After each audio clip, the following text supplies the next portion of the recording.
tell us about school. So you're learning English. You know, meeting other people, different races. You said you changed schools a couple of times.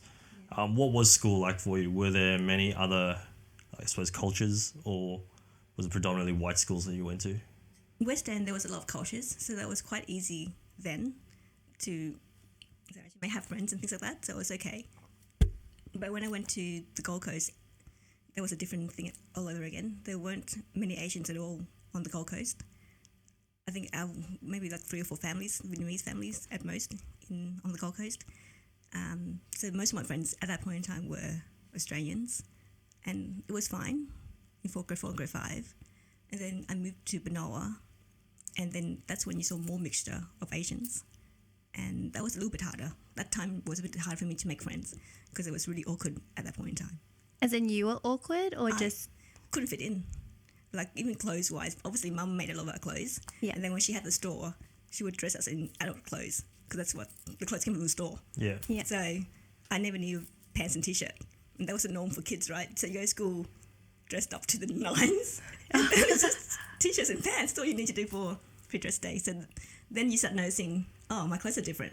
Yeah. This is different. That is different. That's when you really notice the difference. Yeah. So I guess grade 6, 7, it was the worst times.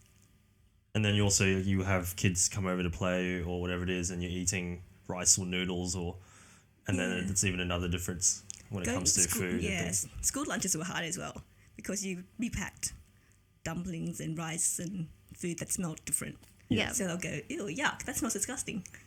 And, As a kid, you take offense to it. I was exactly the same.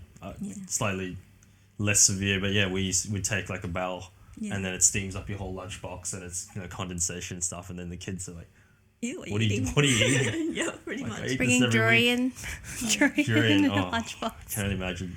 Yeah, but you learn to not eat those things anymore and just bring a sandwich and fruit and tiny teddies.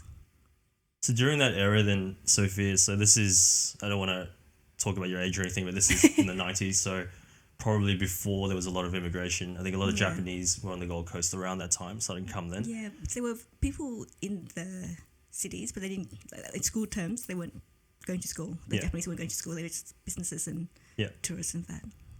Yeah. What was it like back then? Was it, like you said, you struggled from like sort of grade 7 to 10. Yeah. Was it because of the race, or was it just because maybe you were slightly different?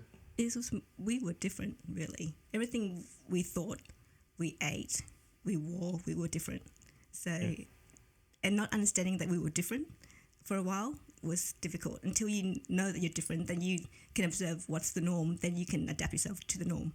But as a kid, you just get dressed whatever you want your parents give you. You just don't know. And then once you identify it, then you can change or request change, and then you're okay.